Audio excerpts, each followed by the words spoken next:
ఎన్ని రోజులు అవుతుంది ఒడ్లు పోసి? 20 రోజులు అవుతుంది సార్.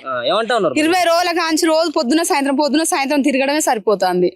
ఒక్కరు కూడా ఎవరు పట్టించుకుంటలేరు, వస్తే అడిగితే కూడా ఒకళ్ళ మీద వాళ్ళు చెప్పుకుంటారు. సార్ ముందు వచ్చినాయి పోతాను దొంగతనంగా పెట్టించుకుంటారు. తర్వాత ఫస్ట్ సీరియల్ ప్రకారం అంటారు. వచ్చేసరికి కథ మేమేం చేయాలి అంటారు. ఒకరి మీద ఒకరు చెప్పుకుంటారు. 20 రోజుల కాంచి తిరిగి మస్తు యాస్టకు వస్తుంది. ప్రతి సంవత్సరం కూడా మంచిగా పెట్టేసేవాళ్ళు. ఈసారి అసలే పట్టించుకుంటలేరు సార్. గవర్నమెంట్ కూడా చెప్తాను కదా బాగా మేము ప్రతి గింజను కూడా కొంటా ఉన్నాం, రైతులకు ఎక్కడ కూడా ఇబ్బంది లేదని చెప్పి. సార్ మరి మస్తు ఘోరంగా ఈసారి 2 నెలల కాంచి ఇక మస్తు ఘోరం సార్. ఇక్కడ ఏం అసలు ఇబ్బంది బాగా అవుతుంది. కాకపోతే కొంచెం మక్కలు రావడం వల్ల కూడా సార్ పట్టించుకుంటలేరు రోడ్లను కూడా. 15 రోజులు అవుతుంది 20 రోజులు అవుతుంది సార్. 20 రోజులు అవుతుంది.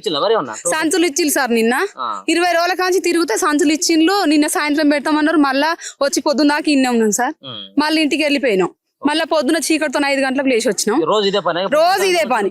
రోజు 20 రోజుల కానుండి పొద్దున లేదు సార్. ఇక పొద్దున వచ్చినాము. మళ్ళీ ఇప్పుడు సగం పెట్టేసిల్లు సార్. ఒక 50 బత్తాలు పెట్టిల్లు. మళ్ళా కథం కాంట మీదకి మళ్ళీ లేచిపోయింది. ఇక ఎంత చెప్పినా కూడా వినిపించుకోకుండా పోతాళ్ళు. ఇక మేము మొక్కజొన్నలు లోడేసి వస్తామని పోయిన సరిగా మళ్ళీ కాంట ఆపేసిల్లు. ఇక మళ్ళీ ఇప్పుడు పోయి మళ్ళీ సార్ మేము అన్నం కూడా వండుకోలే, ఇంటికాడ కూర కూడా వండుకోలే. మళ్ళీ ఇప్పుడు పోయి వండుకొని తిని మళ్ళీ వచ్చి మళ్ళీ ఇక్కడ ఉండాలి సార్. ఇక 20 రోజులు అవుతుంది ఇక్కడ. ఈసారి అయినంత ఇబ్బంది ఎప్పుడు కాలేదు సార్. కాలే.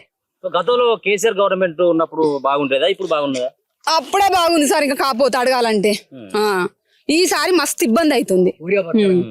ఊరియా బత్తలకు సార్ అన్నిటికీ రేట్లు పెంచినా కూడా సార్ అవి కొనాలన్నా కూడా దొరకట్లేదు. మస్తు ఇబ్బంది అవుతుంది. మేము 3వ మసాలా కూడా సార్ ఎంత ఇబ్బంది పడి కొనాలన్నా కూడా దొరకలేదు. మళ్ళీ రావాలి సార్. ఇప్పుడు మళ్ళీ రావాలి. పొద్దున్న దాకా మా కొడుకు నేను సార్ ఇక్కడనే 20 రోజుల కాంచి తిరుగుతూనే ఉన్నాం సార్. మళ్ళీ ఇప్పుడు పొద్దున వచ్చినాం. మళ్ళీ ఇప్పుడు ఇంటికి పోయి మళ్ళీ రావాలి.